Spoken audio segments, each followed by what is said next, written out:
What's up, everybody? My name is Scott Paddock, and today we are going to talk about how to improvise using your major scale.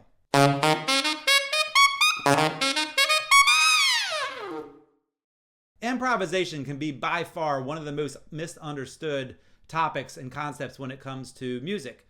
And the reason for that is there are a ton of different levels of improvisation. So when you're talking about basic improv, the beginning of improv, where you're going to start, oftentimes is confused with where you end up after you've been doing it for a long time. So the starting point is obviously very, very different than where you are if you're playing songs like Countdown or Giant Steps. So in the beginning, I like to make it very simple by breaking it down into super easy to follow steps to turn your major scales into improvisation. So today we're going to do exactly that. So we're not going to talk about chords a lot. We're not going to talk about chord changes. I will bring up some chords and some chord tones and that kind of stuff. But the whole idea behind this video is just to get you comfortable making things up. When it comes to improvisation, it is the easiest definition for that is spontaneous composition.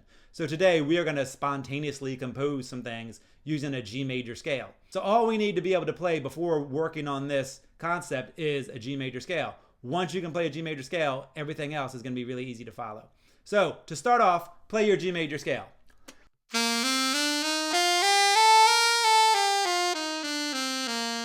Now, because we're going to be doing this in a jazz style, we're going to play your G major scale in a jazz swing style.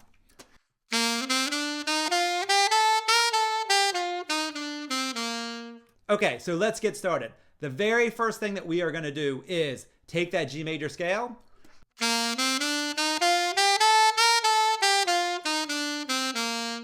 and play it with a different rhythm. So instead of just playing straight eighth notes like that, be creative with your rhythm.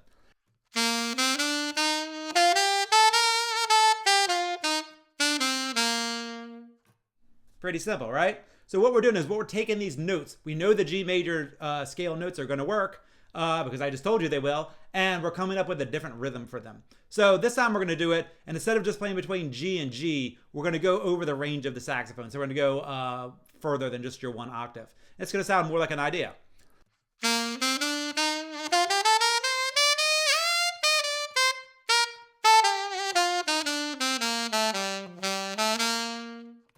Again, we're just using the G major scale, and we're still going in order. We're just going over the range of the saxophone.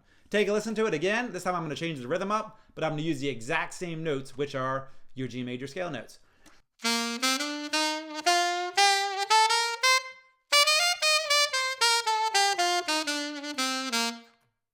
That's improvisation right there. You're taking these notes, and we are changing the rhythm and coming up with a little idea from it. Now, obviously, that's not the coolest improvisation in the world, but that is the first step to making your improv sound good. You're going to take your major scale, you're going to change the rhythm. Then you're going to take that changed rhythm major scale, and you're going to do it over the range of your saxophone. Okay, our next step is we want to make the major scale not sound so major scaly. So we're going to snake our way through the scale. All that means is we're going to go up a few notes, go down a few notes. Go up some more notes, go down a few notes. Go up some notes, go down some notes. So it's going to kind of go like this. So instead of just playing a straight G major scale, we're going to play a G major scale that has some bends and turns in it.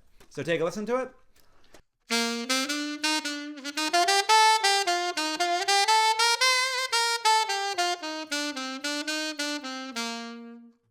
Did you hear how it was basically a G major scale, but I was going up a little, then coming down. Going up a little, then coming down. Going up, back down, back up, back down, back up, back down, back up, back down. So that's it. You're going to take this G major scale and you're going to snake your way through it.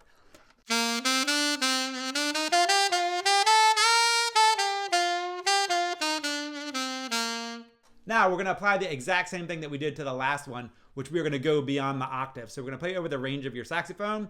For these examples, I am just going to play between D and D, but I'm going to do everything as a G major scale, working my way through it, kind of snaking my way through it.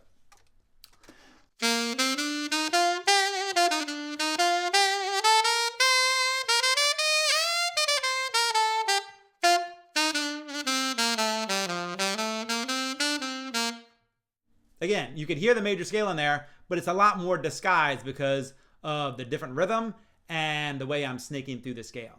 Okay, now the next step is going to make it sound more like improvisation. So we're going to do the same thing. We're going to snake through the scale, but this time we are going to jump to a different note in the scale. For right now, it doesn't matter what note you jump to.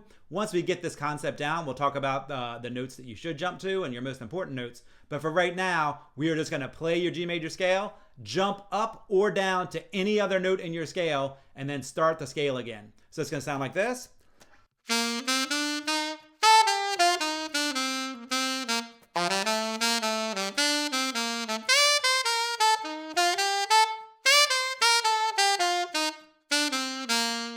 So did you hear I was playing scale-wise motion? Then I would jump, and then I'd play more scale-wise motion. And then I would jump, and I would play more scale-wise motion. And then I would jump, and I'd play more scale-wise motion, snaking my way through everything. So when I say scale-wise motion, I mean going up, which the fancy word is ascending, or going down, which would be descending your way through the scale. So I'm going to make big gestures like this when I jump so you can see exactly what I'm doing.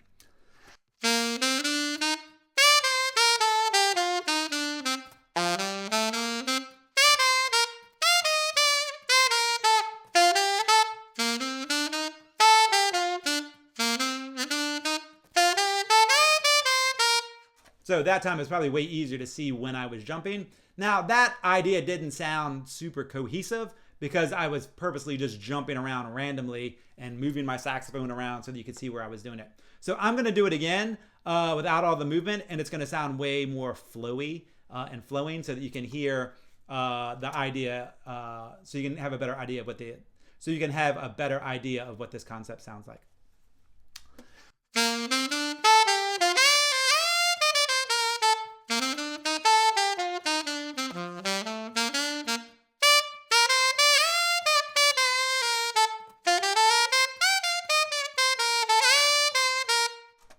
Again, we've taken this,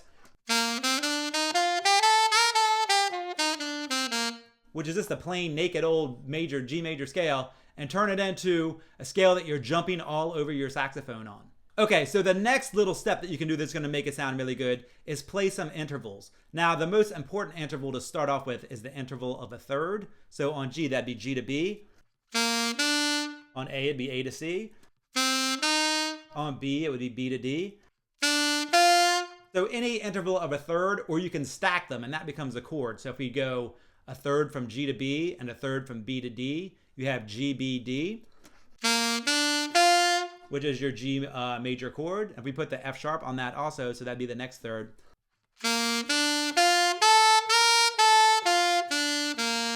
You have a G major 7 chord, which is the chord that belongs to the scale that we're playing. The G major 7 chord is the chord symbol for what we're doing, the improvisation that we're doing right now. And all that means is the G major 7 chord is telling you to improvise using your G major scale. So that's what we're doing. Now, again, to make this sound more interesting, this time we're going to use some intervals. So listen to how I jump around in thirds a little bit.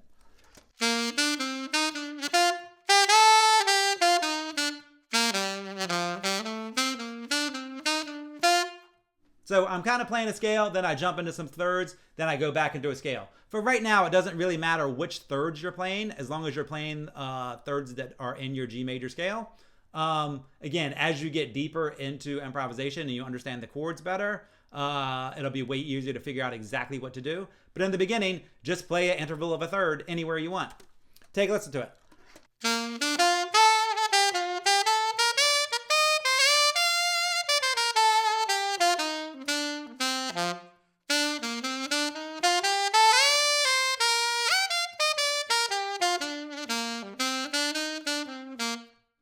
So that time I was doing a little bit of everything. I was playing the interval of a third, I was snaking my way through the scale, and then I was jumping to scale degrees within the scale. So when you do that, you get a whole bunch of ideas. Even though you only have 7 notes to choose from, you get tons of ideas and tons of shape in your improv lines. Now, I just said the interval of a third because that is the easiest interval to find out or to figure out, but you can do any interval that you want. You can jump in fourths, you can jump in fifths, you can jump in any interval you want. Octaves, anything you want to do, you can do. That's the beauty of improvisation, is that you can make it up. But you just don't want it to sound random. So you don't want to go.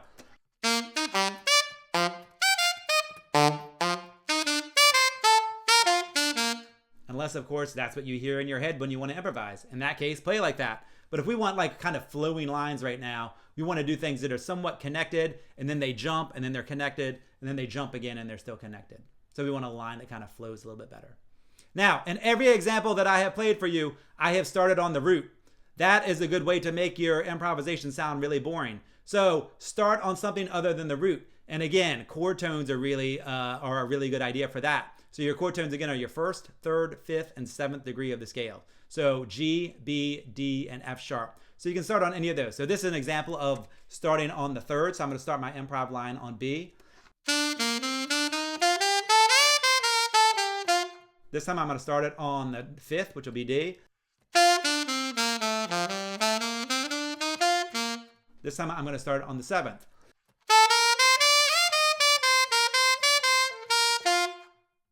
All those sound really good. Now, if you notice, I also was ending my line on a scale tone. In the beginning, I ended almost all of them on the root. But if you end it on a scale tone, a chord tone, the first, third, or fifth, the seventh too, but more the first, third, or fifth, it's going to sound really good, and it's going to sound like a complete sentence.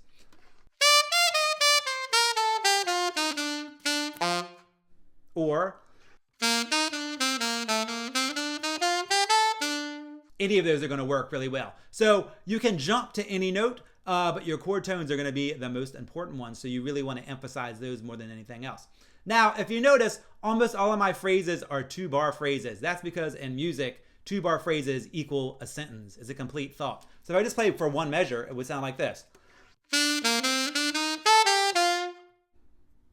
Which sounds okay, but it doesn't sound like a complete thought.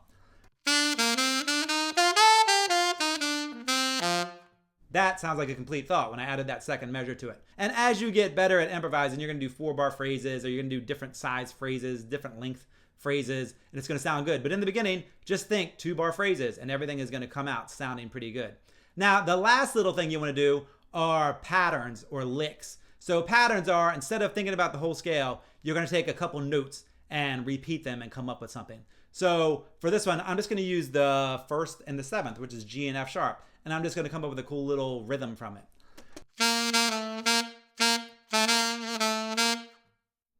Improvisation. We're taking these notes that we know fit, and we're just coming up with a little rhythm for it. This time I'm going to use B, A, and G, and I'm going to repeat them.